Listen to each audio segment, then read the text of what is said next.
Radio, Mountaintop Studios in Letterkenny, 14 minutes past the hour of 4 o'clock. Joining us now is Brendan Kilcoyne and Oisin Kelly, because we are going to discuss Gaelic games, beginning with Donegal's campaign 2025. Oisin Kelly, fair for me to say it was a memorable one. It was a memorable one. So lots of highlights, Kieran, no doubt about it.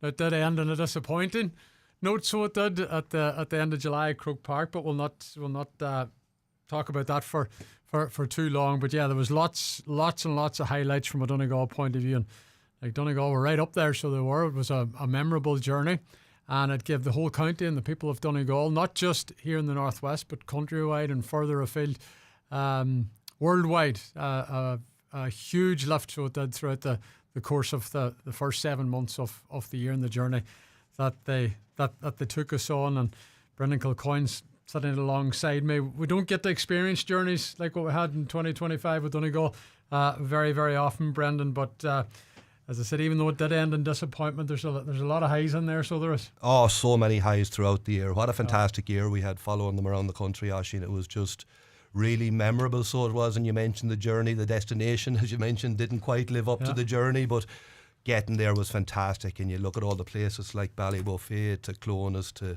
Breffney Park to the Hyde to Crow Park. It was just fantastic. So it was, and gave the county a huge lift. That feeling around July waiting for an All-Ireland final, and you know there's a lot of team with aspirations at the beginning of the year to get there, but there's only two that can compete in the final, and Donegal, you know, did fantastically well to get there. And there were so many memorable moments in that journey that you know, to call, we'll call some of them out as we go on, kind of thing, but you know, it was electric. Yeah.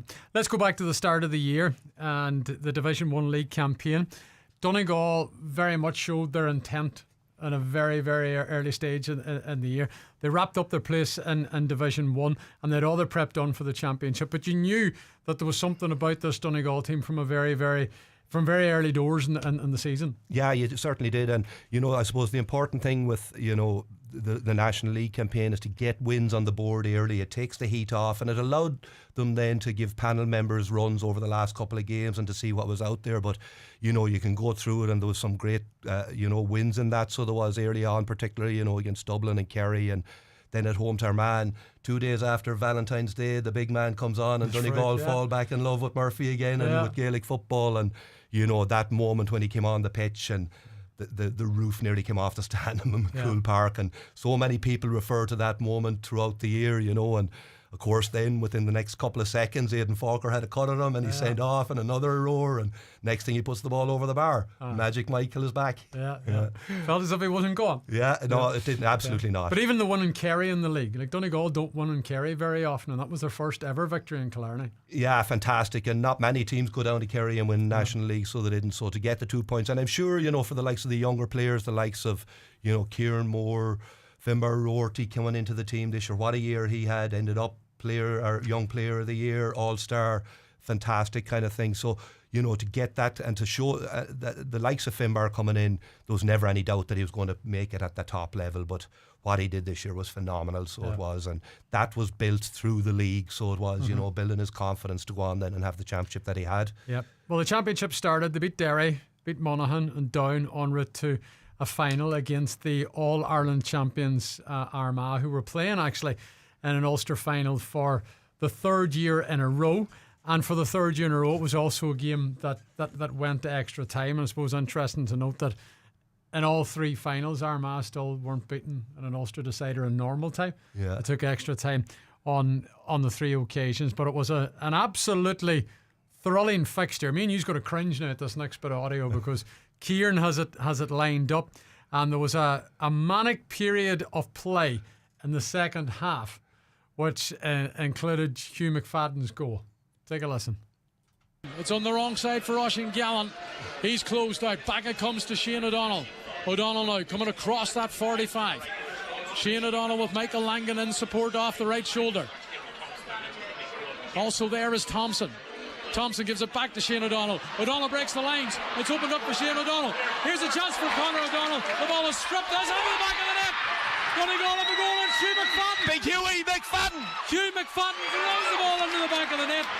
Conor O'Donnell, the ball stripped from him. It fell for Hugh McFadden. Donegal have got to go, Brendan. St. Catherine's FC, typical brilliant finish from Hughie McFadden. Played a bit of soccer in the shoot, and boy did he whack that into the net. Brilliant lift for Donegal, Oisin. Here come Armagh again. Here comes Armagh. Donegal have got a goal, another goal in the championship. They lead here by 4 again. The questions are asked of the All-Ireland champions. Coming forward is Turbot. Turbot trying to get it away. Armagh looking for a goal. 2 goals out to the left and wide. That's dramatic stuff here.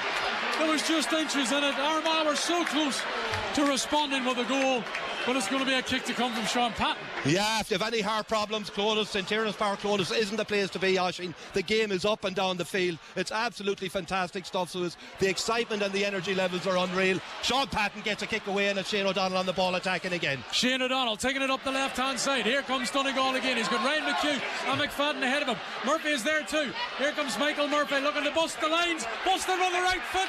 Michael Murphy gets a score for Donegal over the bar, and it's 117 plays 15. Yeah, and we get a return from the kick out, as I said. Sean Patton to Shane O'Donnell. Michael Murphy just inside the arc, top of the D. And who else would you want on the ball in a position like that? Only the reliable Michael Murphy down in his hunkers now, because they are gassed. This game is going up and down. It's so fast, Oisin. 3 points in this match for the Glen Swilly man. Donegal have won 17. Armagh have 15. We have a 5-point advantage once again on Ulster final day, and Armagh are going to bring the ball forward. On the clock, 45 minutes. We'll speak to Tony Boyle in a second. It comes out to McQuillan. McQuillan now. Space is closed out. McQuillan's going to bring it back now to the 45. This is Rory Grugan. Rory Grugan feeds it to Jarlath O'Burns. Sun off the hook, they're on. Here comes Jarlath O'Burns. Lays that one in. Chance for Armagh. Oh, it's gone wide again. And bobbled off the feet of Jarlath O'Burns. And Armagh were so close to getting the ball into the back of the net. What a let-off for Donegal, Oisin. Armagh seem intent. The last couple of attacks they had to try to work the ball right into the top of Donegal, and they got a couple of shots off. The ball came off the butt of the upright, went straight across Sean Patton's line and went out wide. Lucky let-off for Donegal. Lucky let-off for Donegal, but Donegal were able to find the net during that period. What a game of football that was in normal time. We'll recap extra time in just a second, but it was edge of the seat stuff, so it was. It was totally engrossing, Oisin, from start to finish. Every play, there was just electricity about it. There was just a fervour within the crowd. You could feel it coming off the crowd. You could feel it coming off the pitch. And, you know, we were up obviously in the press area, and it was just, everything about it was magical. And of course, we've fonder memories of it because we came out the right side of the result. But, you know, every ball contested ferociously around the field, and you know, the team, just how they came through that game, and moments, you know, that they looked to be under pressure, and that ball that went across Shane Patton's, our hearts were in our mouths with it, kind of thing. But brilliant. Yeah, and Michael Murphy played some role that day.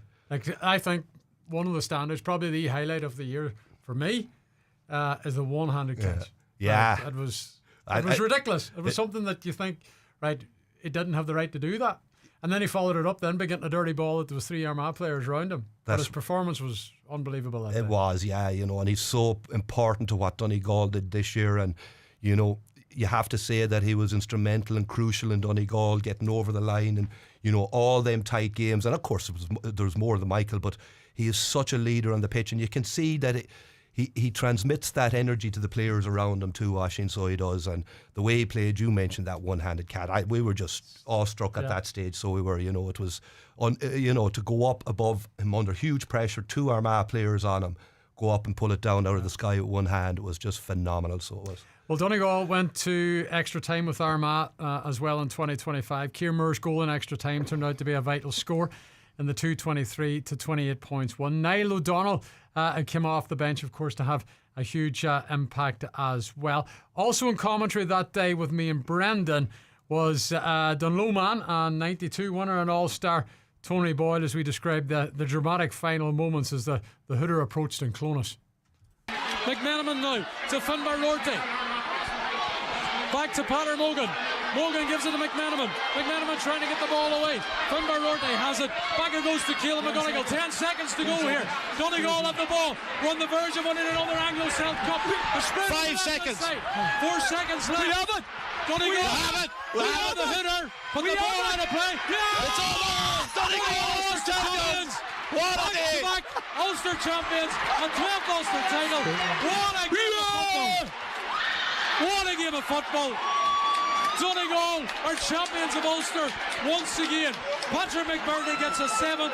Michael Murphy gets a 6th. Jim McGuinness, in his 2 terms, has won a 5th Ulster title. He's only been beaten once in Ulster, and that was in 2013 as manager of Donegal. Patter Mogan's down there holding the back of his leg. He's cramping up as well. What a sensational day in Clones. It was end to end. Donegal, we thought they were home and dry, but it didn't happen. And now the hills of Donegal is going to ring through the speaker system here in St Tiernack's Park in Clones. The green flares are lit, and Donegal are Ulster champions once again. Tony, have you calmed down any? I would nearly give you a bar of the hills of Donegal. Oisin, I have to say, utterly fantastic. In my heart of hearts, when it went to extra time, I just didn't think we'd have the legs. I thought Armagh, what they were bringing off the bench compared to what we had, and we had men cramping up. Our subs that we brought on during normal time didn't work for us, and the 3 of them were taken back off for extra time, and we'd bring the boys back on. But hey, the heart that we showed against All Ireland champions, you know, that we kicked them bad ways in the first half. We broke up. Kieran got a brilliant goal to get us into it, but then hey, they came back at us again, and Niall O'Donnell, to me, made a massive difference. Yeah. To me, Niall O'Donnell's one of the best forwards we ever done a goal. Not sure why he hasn't been back at full tilt this year, but to me, he made a massive difference when he came on. But you have to give it to both teams. But for Donegal to win two Ulster titles back to back, but to beat the All Ireland champions this time round, this is sweet. Yeah, it is fantastic to see Donegal. All the supporters on the pitch. Clones is green and gold once again, and Donegal had to dig deep in extra time. Listen, Brendan Kilcoyne, it was anybody's game in extra time, so it was, but Donegal were able just to find that wee crucial nugget to get over the line. Absolutely, Oisin. It was such drama we've witnessed here today in Tiernack Park and Clones. It was just pulsating the whole way through. And I just wanted Tony reference about Niall O'Donnell. He was right, made a huge contribution when he came on. But there's another one, the subs I want to mention, that I thought made a huge contribution, and that was Owen McHugh. Absolutely phenomenal game. A lot of his work went unseen. It was getting tackles in, getting a hand in, making it difficult for Armagh progression. But some of the stuff he did, and even the last ball that he won, he was under huge pressure and he won the ball. They retained possession despite a massive press from Armagh. That was absolutely brilliant. That free kick where he said to go short, it was very difficult to do it. Owen showed it under serious pressure. He said won it, and again we came up around here, serious pressure. We managed. Stephen McMenamin got involved. We managed to work it back. Hey, credit to probably Niall, our first 3 subs, Jason, Aaron Doherty and Jimmy Brennan probably didn't work out in normal time. But to be fair to Owen McHugh and Niall O'Donnell, and it shows you the importance of delving deep into your squad. Absolutely, and to be fair to Stephen McMenamin as well. You know, Bren McCall has been absolutely fantastic for us. But Stephen McMenamin came in and contributed, made that last run where I think we got the last score. So absolutely fantastic. And there will be a Las Vegas in the hills of Donegal tonight. No doubt Tony Boyle enjoyed that. He was the man roaring at the background at the start of that piece. But we all sort of got carried away that day, so we did, Brendan. And it's one of those days that have been etched in our memories, and you'll not forget it. And we'll hear from Jim talking about Ulster being special in a moment. But that was a really, really memorable day, so it was. Oh, brilliant, Dashie, and every bit about it. Like Clones, Ulster final day is the place to be. The buzz about the town, you're up early, and Armagh, of course, were always going to bring a huge crowd, so they were, as did Donegal, who really got behind the team this year. And you know, you go back through them last few moments, and you know, that free kick that Owen McHugh showed for, and Armagh putting a huge press, had to get their hands on leather, weren't able to. Stephen McMenamin, Finbar Rorty, just under us, if you remember, maintaining possession and getting hit from every direction by Armagh and somehow retain possession.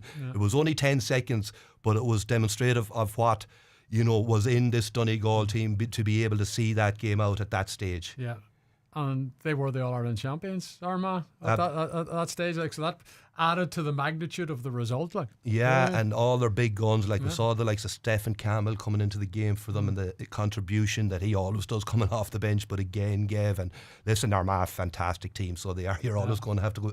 They will put you to the pin of your collar every day you play them, and you know there's such an intense rivalry built up between Armagh and Donegal over the last few years that you know that you're going to be served up a treat of football when they do meet. Let's hear from the Donegal boss, Jim McGuinness. I spoke to him after that memorable win underneath the main stand, the Jerry Arthur stand at St Tiernack's Park in Clones. And Jim has always said it, and he continued to say it in 2025, that one in Ulster is special. I would say there's a lot more than me around there. I'd say both sets of fans now were put through the rigour there, you know. I suppose from our own point of view, Oisín, we would have been happy with an awful lot of our play. I think there was a moment there we were 14-7 up, and you know, we made a couple of errors, but Armagh back into a wee bit, a 2-pointer and a 1-pointer, and then the scoreboard looked a wee bit different at half time, and then we had to go again. We had to find another gear. We're maybe 6 up at one stage, then again.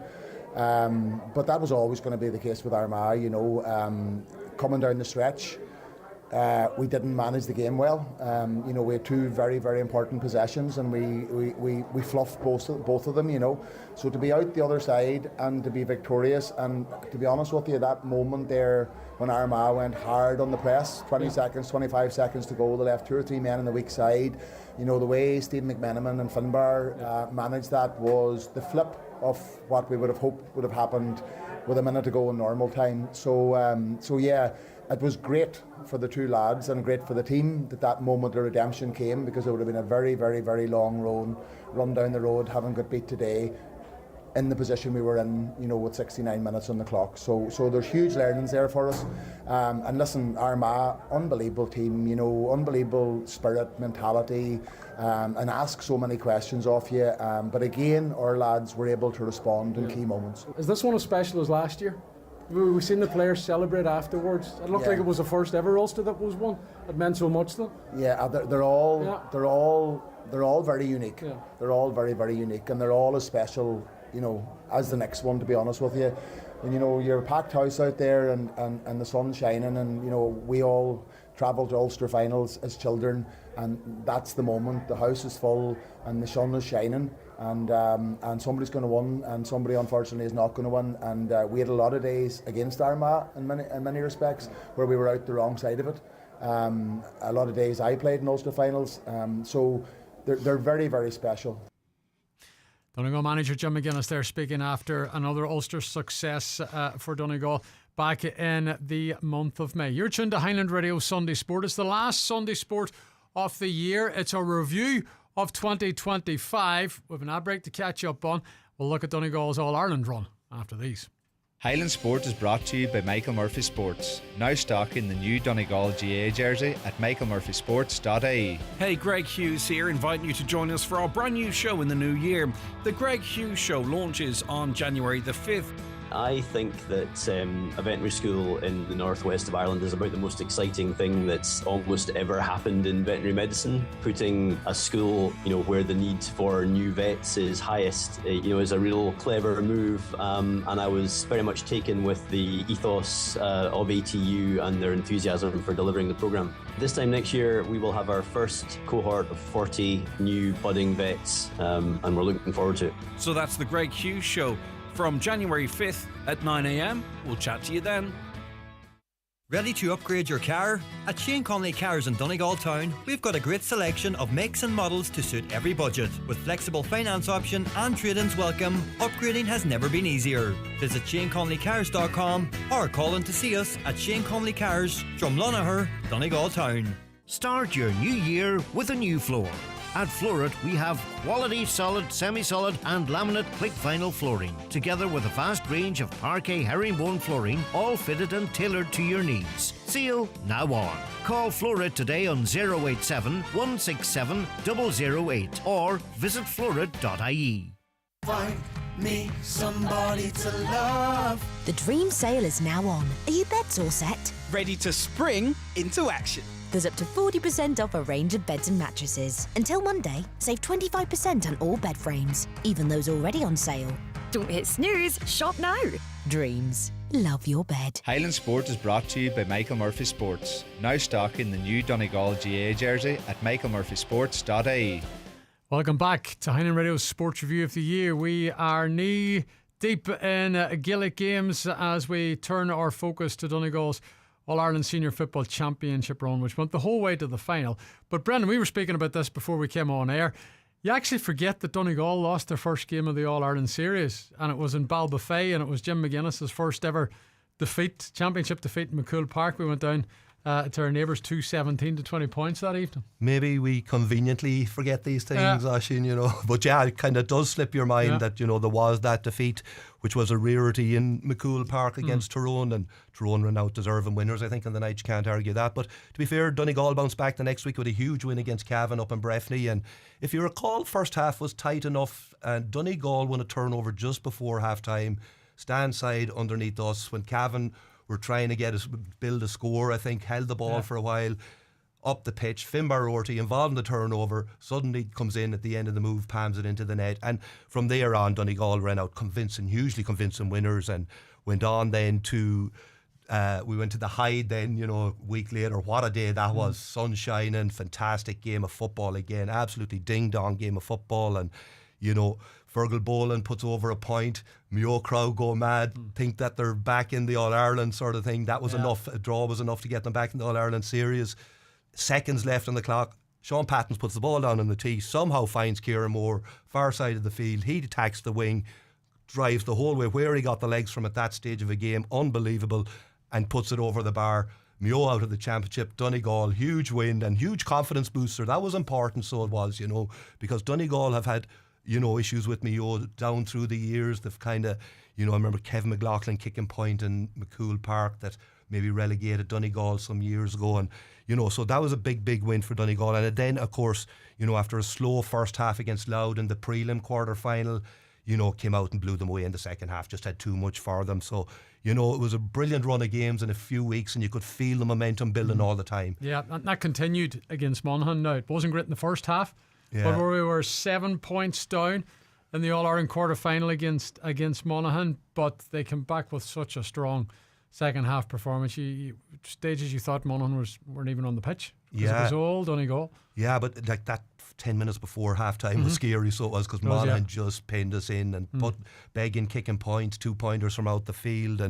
But then you say second half, I think we got something like 1-11 without reply in the second half. And of course, Michael Langan's brilliant goal, the assist coming from Murphy again, been the catalyst to basically drive them on. And there was no way back for Monaghan after that. Donegal just controlled the game from there on. Yeah, and Donegal controlled the game against Meath as well, so they did. Absolutely, and the second half and that semi-final, there was really nothing left in the Leinster side. Like they lost their provincial final. They lost Menton very early, and that was a huge blow for them. So they'll be a force to be reckoned with this year. I think. They lost. We're saying that they lost their provincial final to Louth. Yeah, but then they beat Kerry, Armagh, and Dublin, wasn't it, in the All-Ireland series? Yeah, and just to give Louth the mention too, first provincial championship, 68 years, I think. Yeah. Huge, So, but it was just brilliant time. Yeah, brilliant time. They went into the All-Ireland final, which didn't go Donegal's way. And I suppose the lead up to the final, before we talk about the final, Brendan, it's like what we said at the start. We don't have this opportunity very often as Donegal fans. It was only the fourth ever time that we reached an All-Ireland final. A very quick turnaround of 2 weeks. The county went bonkers for 2 weeks. Let's be honest about it. We went bonkers for 2 weeks. We did. And the Monday night before the All-Ireland final, we packed out the Clanree with our big pre-All-Ireland show. And that set the tone from our broadcasting point of view for that week. And we were in the hard court on Saturday night broadcasting from the centre of Dublin, the Bonington Hotel, the morning of the match, despite the power going on and off. But there was people there from all around the world. It just wasn't Donegal people from Donegal there. It was Donegal people from Philadelphia. They come across from London. People all made their way home, scrambling for tickets. Yes. Tickets. But everybody seemed to get a ticket. And it was just that week leading up to the final. Again, it's one of those precious weeks that you have to treasure, so it is. You have to cherish, because you don't get to experience them very, very often. You don't. You mentioned we've only been in four. Donegal have been 4 All-Ireland finals in the history of the GAA, and were there, and the buzz that it created and the legacy that leaves, Oisín. The kids that got involved and the excitement and the hype. And I have 2 granddaughters, they're still going around singing Jimmy's winning matches in the back of the car when you're driving them around. And that goes on, that lives on, so it does. And you're hoping that the new generation of footballers will be inspired by what happened with this generation of footballers getting to the final, although ultimately ending up in disappointment in the final. But the buzz that week was just electric. So it was in Dublin at the all week around here, and then you went to Dublin on the Saturday morning, Friday night, whenever you went up, and the crack and the meeting people that you hadn't met for years, and it was amazing. Yeah, it was an amazing few days. But we got a big reality check on the Sunday afternoon, so we did. And after about 18 minutes, Donegal were 13-4 down. The writing was on the wall. There was only going to be one winner at that stage. The game was effectively over. David Clifford, was exceptional. Brendan McCole, in fairness, done a really good job in Clifford, but Clifford was always going to do what David Clifford does, and he came up with 9 points, and I think 7 of those were just at very, very crucial stages in the game. It finished 126 to 19 points. Defeat for Donegal. Here's Brendan Devaney breaking down Kerry's win as the hooter sounded in Croke Park on that day. This game has been won really in the first half. That's where the platform was laid for it. And Donegal will be so disappointed with their early exchanges. So many of our players who have been starring all game play within themselves. They were facing a very different animal in Kerry today. They bossed us on the kickouts, and they were relentless and ruthless going forward. And really, they were much, much a better side. And sure, Donegal come in that second half, and we thought the reserves we could bring on. We would need them to go down the stretch in a tight game. As it was, as Brendan said, they always had that cushion. We couldn't just get back into the game. They had too much quality at the end of the day, unlike the teams we had beaten in the previous rounds. And listen, worthy champions today, you'd have to say Kerry much the better side. Kerry much the better side. Brendan used a word there, ruthless. I think Kerry were very much ruthless in that opening 20 minutes. They were just powerful, so they were, and I just, I have this memory of seeing Gavin White attack the Cusack stand side of the field on several occasions. The first play of the game. Yeah, was a show of intent. with absolutely devastating pace. We struggled on our kickouts for them 15-20 minutes, if you remember, Oisín, under the Hogan stand. Joe O'Connor was dominating, and they seemed to be able to get an overload of bodies under them balls to be able to win them balls. And then, of course, you had the 2 Cliffords. They affected the 2 Cliffords. The amount of touches that Paddy had was ridiculous for any footballer to have in any game. And you mentioned Brendan McCole, who had an absolutely outstanding year, well justified in his all-star selection. But David Clifford was on fire. He meant business that day. And if you go back to the last play of the first half, Oisín, they held the ball up for maybe 90 seconds. And it was just, there was an air of inevitability about it. You just knew what was coming. Created the opportunity, over the bar, 2-pointer, sucked a bit of the heart. Donegal battled bravely, but Davy mentioned it there in his commentary. Just Kerry had too much first in that first half, and Donegal just didn't have the answers. Let's park that. Okay. Yeah. We'll move on. We'll move on. Finbar Rorty, deservingly Young Footballer of the Year. Michael Murphy was nominated for the Footballer of the Year after coming out of retirement. Rorty, Murphy, Brendan McCole, Michael Langan, all winning All-Stars in 2025. It was interesting note when the nominations came out, Donegal had more nominees in for All-Stars than the actual Ireland champions Kerry did, which doesn't happen very, very often. But you mentioned about the impact that this year has had. When you see these guys, like what impact's the like of Finbar Rorty going to have now in the next generation coming up? The Brendan McColes, the Michael Langans, Michael Murphy, all coming away with All-Stars, big years. And what is the knock-on effect of this going to be? Yeah, and special mention to the likes of Shane O'Donnell. Conor O'Donnell had massive years. Conor O'Donnell kicked 4 points from playing an All-Ireland final, like massive return. And his ceiling, of course, went on then and won a championship with his club, Carndonagh, then that we were out at Oisín too. So they're going to leave a huge impact, so they are. And it's about building, Jim, they're back training now, and I'm sure they're trying to build on what they created last year. It's going to be difficult because when you're Ulster champions, you're there to be knocked down. I suppose the beauty this year is last year Donegal had to go through a prelim round. That extra week or that extra 2 weeks can make a big difference too, Oisín, so it can. But they'll be looking to build on that, and the legacy that these guys left is going to be massive. So it is, not just for next year, but for future years, and inspiring the younger generation to go on and to know that you can compete against the best that is out there, and they've proven that this year. Can that legacy alter in 2026? Absolutely. And there's only one actually. way that's going to alter, and that's been part of an All-Ireland final again. Can Donegal get back to there? And go on? They can. It's going to be very difficult because we know there's some great teams out there. In Connacht, you've kind of Galway, Mayo, you've Kerry, down south. The Dubs aren't gone away. They're going to come back into a reckoning, and then you look up in Ulster and it's just a minefield. You've Tyrone, Armagh, excellent teams, Monaghan, and then you've the Kieran Meena effect now in Derry with Luke Barrett gone in to help him. You would expect things from them again this year, even though they had a very disappointing league campaign last year. But you would expect that they're going to be a feature this year. So it's going to be very difficult, but you would think that the mental strength that's within this group that is there will be enough to kind of keep them right and to push them on. No more than any team like someone. If David Clifford were to get an injury for Kerry, that would change the dynamic completely. So it would for them. But likewise for Donegal, we saw the impact Michael Murphy had. So you'd be hoping that he's kept fresh for the big stuff later on, and he stays injury free throughout the year and that. And you were mentioning the other teams there, Tyrone and Derry. I mentioned Tyrone minor under 20. All-Ireland titles. That has to come to senior at some stage. So it does. Are Tyrone going to be a force next year? Absolutely they are, yeah, and you can never write them off. There's so much talent. You mentioned the success not only they've had this year, but over the last number of years at underage level, and they've such an abundance of youth and talent coming through, Oisín, that if they can get a tune out of them fellas and get them playing well together, they have enough there, so they have to be a real contender at the end of the year. Okay, we'll move on to the club action from 2025. Niamh Connell, the side that doesn't go away. Certain quarters had written them off, but the Blue and White of Glenties and Fintown won a 8th Donegal Senior Football Championship title within a 20-year period in 2025. The first, of course, coming in 2005. Group stages beat Ardra and Downings, lost to Glenswilly, and St Michael's finished 6th position in the group. Beat Killybegs in the prelim quarter final, came from 6 down with a few minutes to go against Termon.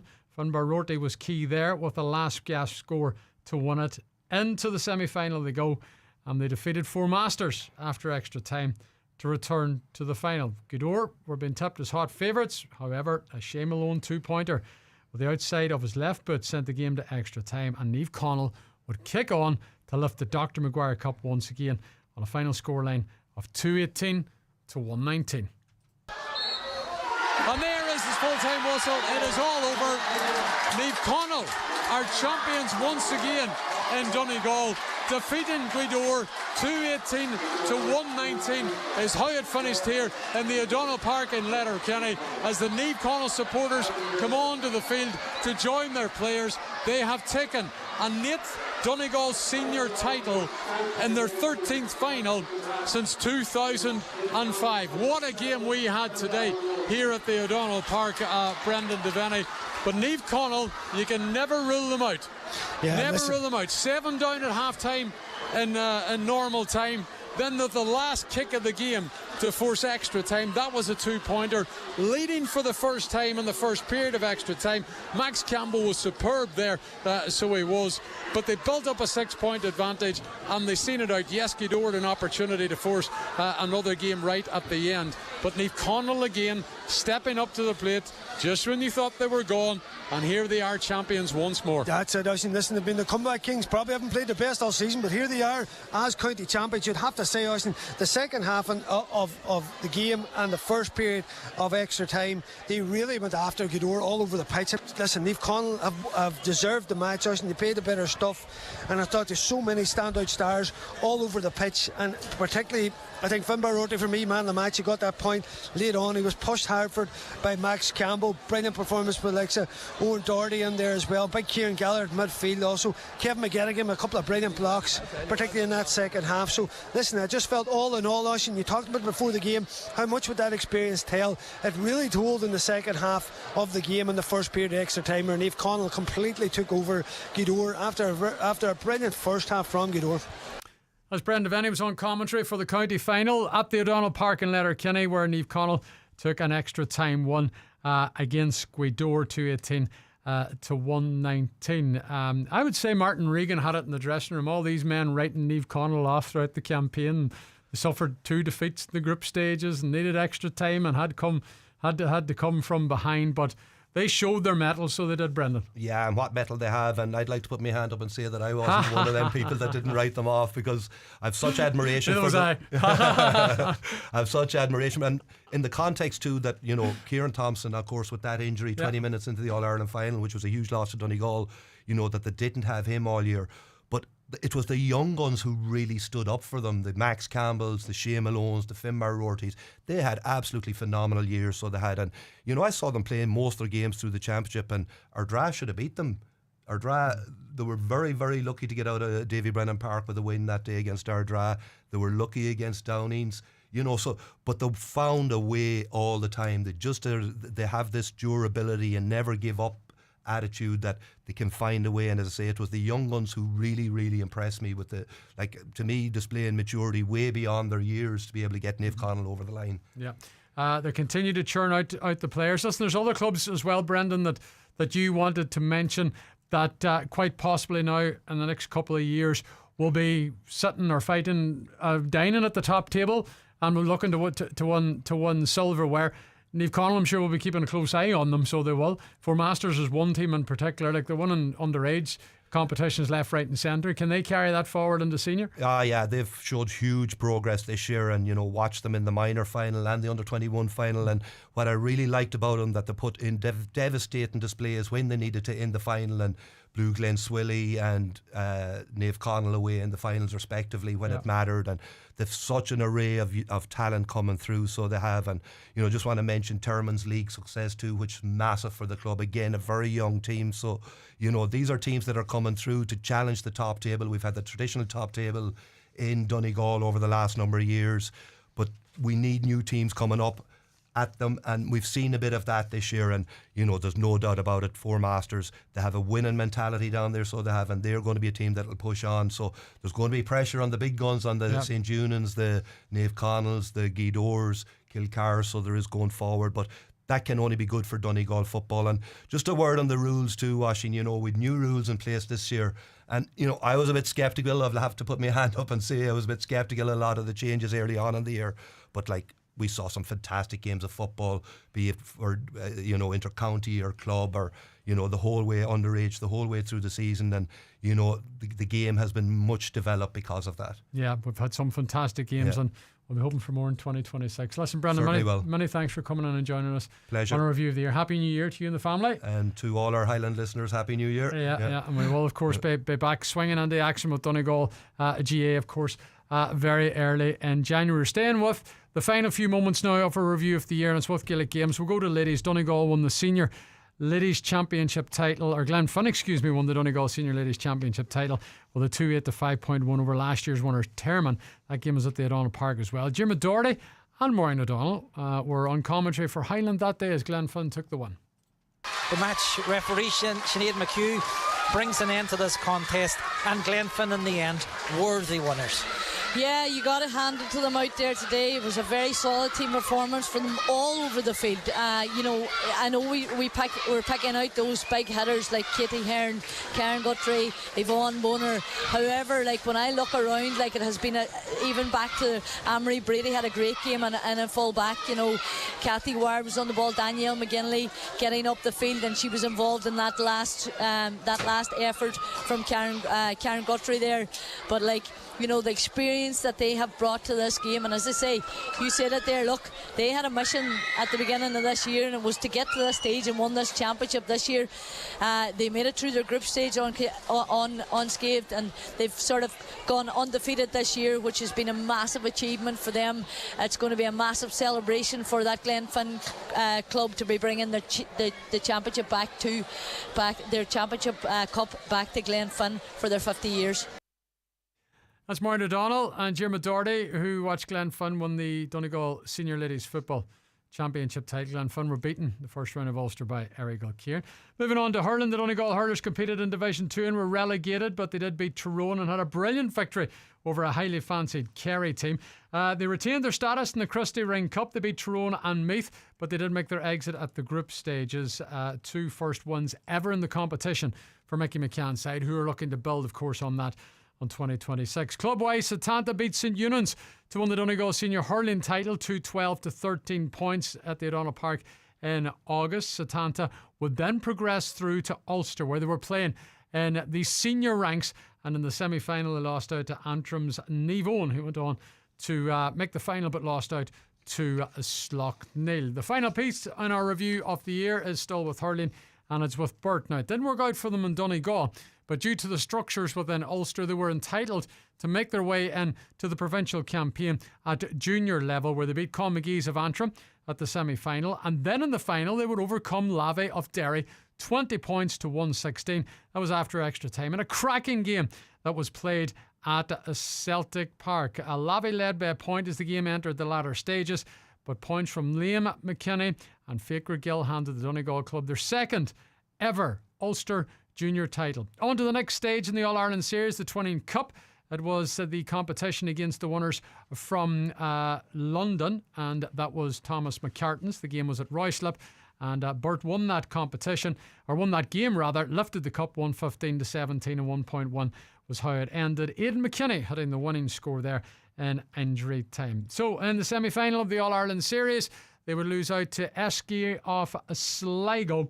And another big performance in there from Burt. It finished up 423 to 122, again after extra time in a match played in Ballyshannon. But Eske were able to get the goals, which sent them through to the decider. Andrew Kilcullen scored an outstanding 410 that day for the Connacht side. But after the game, Burt boss Enda McDermott was proud of his side throughout the Ulster and All-Ireland Series, and it was the concession of goals at key times which cost them. There's young boys come in there, and there's young boys that have trained with us, maybe 17, not obviously not the age they play at. Dave, some help for them, it's massive for them too. We are a young side. Listen, hopefully we can go on next year. There's a county title there. I think it's one of the priorities. It has to be a priority next year to get back to a final, and hopefully, who knows, maybe go that step further in the county final next year again. And finally, the curtain comes down. What's been a long season. Little did you think at the beginning of the year that you would be here on the verge of an All-Ireland final. No, this is it. Like getting beaten that semi-final in the first weekend in August, and that long break then they also keep going on about, and seeing if something can be done about it, I don't know. But to regroup that week after the county semi-final, and to do what they've done work-wise, and credit, like, I'm proud. I have to be. We're all proud on there what happened today. We're sore, we're down, but you'd say it's been a brilliant season. That's Enda McDermott, Burt hurling manager. They went all the way to the All-Ireland semi-final. That brings an end to our sports review of the year. Just about. One final question. Kieran Cannon, who is the presenter of the Weekend Sport here every Saturday and Sunday through the year. Kieran, I suppose we have to ask you, what was your highlight of the year? It would have to be Donegal winning an Ulster Championship. Maybe a lot of people mightn't think this great, but one Ulster is massive from Donegal point of view. And maybe a bit biased, but Paddy McBurdy going up lifting that Anglo-Celt as well. Always comes back to Kilcarn. Proud for me, but Donegal winning Anglo-Celt, unbelievable to be honest. Mark Galler's in the studio as well. Mark, of course, is a presenter and a producer of the Weekend Sport, and he compiled this review, so we better ask Mark. Mark, what was your highlight of the year? It can't be anything except that day in Clonus. I was there myself. It was actually the only championship game I was at with Donegal this year. So to be at that particular game, I just felt really lucky to be there. It was so tight. The atmosphere was like nothing else I've ever seen. So it has to be that day Donegal won Ulster. It was the only day of the year I give him off. Listen, guys, many thanks for everything. Kieran Cannon, Mark Gallagher, the main men behind sport at the weekend. There was also a Sports Presenter of the Year Emerald Award, which came to the station this year, and many thanks to my team who played their part in that. So gentlemen, many thanks for your hard work. Hope you've had an enjoyable Christmas and a very happy New Year to you two guys, and indeed everybody else that's involved in the sports team here in Highland, and indeed to our listeners as well. Hope you enjoyed our coverage of everything throughout the year. We'll continue to do our best for you in 2026 as well. So Happy New Year. Thank you very much indeed, Oisín Kelly. Speaking of listeners, number of texts coming in were being listened to out in Canaries. Patrick Hope Gallagher has got in touch. Thank you, Pat, a huge Donegal supporter. So thank you for that. News top of the hour of Kitty coming up.